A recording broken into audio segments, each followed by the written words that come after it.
আজকে আমার মন অনেক খারাপ। আপনি সারাদিন আমাকে নিয়ে ঘুরে বেড়াবেন, আমার মন ভালো করে দিবেন, এটাই আপনার পরীক্ষা। আমার একটু কাজ আছে, তুমি চলো আমি তোমাকে নামাই দিয়ে আসি।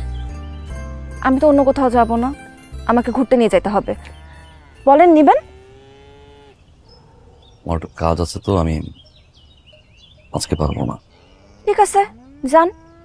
আমিও আব্বারে বলে দিব। আব্বা, ফরিদ ভাই আমার রাস্তার মাঝখানে ফালায় রেখে আড্ডা দিতে চলে গেছে, তার জন্য আমার পরীক্ষা মিস হইছে।